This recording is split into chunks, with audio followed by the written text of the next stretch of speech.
Hi friends, welcome to my channel.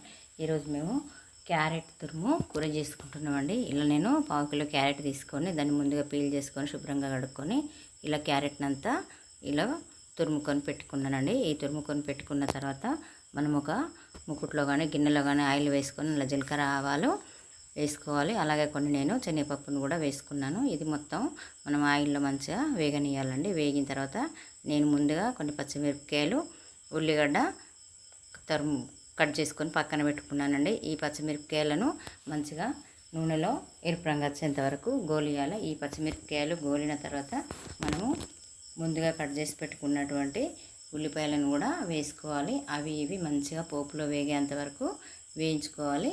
కొంచెం time పడుతుంది కదా పచ్చిమిరపకాయలు వేగేంత వరకు. పచ్చిమిరపకాయలు వేగిన తర్వాతనే ఉల్లిపాయలను మనము వేసుకోవాలి. ఇవి మంచిగా తెలుపు రంగు వచ్చేంత వరకు వేగనీయాలి. అలాగే ఉల్లిపాయలు వేసుకోవాలి. ఉల్లిపాయలు వేసుకొని ఉల్లిపాయలను కూడా కొద్దిసేపు నూనెలో వేగనీయండి. సిమ్లో పెట్టుకొని హై ఫ్లేమ్ పెట్టొద్దండి, మాడుతాయి. ఇది చిన్నగా స్టవ్ చిన్నగా పెట్టుకొని ఇలా నూనెలో ఎరుపు రంగు వచ్చేంత వరకు గోలించుకోవాలి. గోలించుకున్న తర్వాత దానికి కొంచెము మనకు టేస్ట్ మనకు కలర్ వచ్చే మనకి ఎంతైతే సరిపోతుందో ఆ కూరకు అలా కొంచెము ఒక చిన్న స్పూను పసుపును వేసుకోవాలి. పసుపు వేసుకున్న తర్వాత నేను పసుపు వేసుకున్నాక దానిలో కొంచెము పచ్చి కొత్తిమీర పొడి అలాగే మెంతి పొడిని కూడా వేసుకున్నాను. ఇది పచ్చి కొత్తిమీర పొడి అండి. ఈ పచ్చి కొత్తిమీర పొడిని కూడా వేసుకొని ఒకసారి ఇలా నూనెలో కలుపుకోవాలి. కలుపుకున్న తర్వాత కొంచెము కరివేపాకును వేసుకున్నాను. కరివేపాకు వేసుకున్న తర్వాత మనము మెంతి పొడిని వేసుకుంటున్నానండి. ఇది టేస్ట్ మంచిగా ఉంటుంది మెంతి పొడి వేసుకుంటే. ఇలా మెంతి పొడిని వేసుకున్న తర్వాత మనము మళ్ళీ ఒకసారి దీన్ని కలుపుకోవాలి. కలుపుకున్న తర్వాత నేను అల్లం వెల్లిపాయ పేస్టును వేసుకుంటున్నానండి.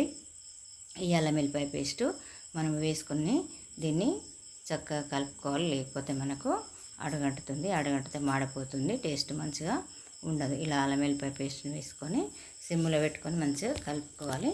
దీన్ని కూడా ఒక 2 నిమిషాల పాటు ఆయిల్లో మంచిగా కలుపుకుంటే మంచిగా ఉంటుంది. ఇలా కలుపుకున్న తర్వాత మనము ముందుగా తురుము పెట్టుకున్నాం కదా క్యారెట్ తురుమును, ఆ క్యారెట్ తురుమును వేసుకొని మంచిగా కలుపుకోవాలండి. ఎందుకంటే ఇలా కర్రీ చేస్తే పిల్లలు ఇష్టంగా తింటారు. ఇది చపాతీలోకి కానీ అన్నంలోకి కానీ చాలా మంచిగా ఉంటుందండి. ఇలా క్యారెట్ తురుమును వేసుకొని మంచిగా నూనెలో సిమ్లో పెట్టుకొని ఫ్రై చేసుకోవాలండి. ఎందుకంటే ఇది ఎక్కువ స్టవ్ పెడితే మనకు కూర మాడిపోతుంది కనుక మనము లైట్గా మంట చిన్నగా పెట్టుకొని వేయించుకోవాలి.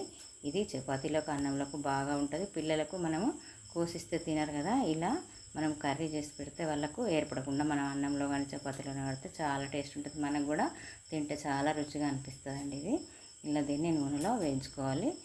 స్టవ్ మాత్రం పెద్దగా పెట్టుకోవద్దు. ఇలా మంచిగా వేయించుకొని దీనికి రుచికి సరిపోను ఉప్పును వేసుకోవాలి. నేను అలాగే నాకు పచ్చిమిరపకాయలు సరిపోలేదు, మీకు కూడా సరిపోతే మీరు అంతే తీసుకోవచ్చు. మనం ఉప్పును వేసుకొని కూడా ఇలా కలుపుకోవాలి. ఒకసారి కలుపుకున్న తర్వాత దానిలో కొంచెం కారపొడి అలాగే కొంచెం మనము కొత్తిమీర పొడిని కూడా వేసుకోవాలి. నేను కొంచెం కారపొడిని తీసుకుంటున్నా, ఎందుకంటే నాకు ఆ పచ్చిమిరపకాయలు సరిపోవు కనుక నేను కొంచెం కారపొడిని కూడా తీసుకొని కలుపుకోవాలి. దీంట్లో కూడా ఇది మంచిగా తురుముకు పట్టేంత వరకు ఒకసారి 2 సార్లు అలా లైట్గా మంట మనం కూర అయిపోయేంత వరకు కూడా స్టవ్ను సిమ్లోనే ఉంచుకోవాలి.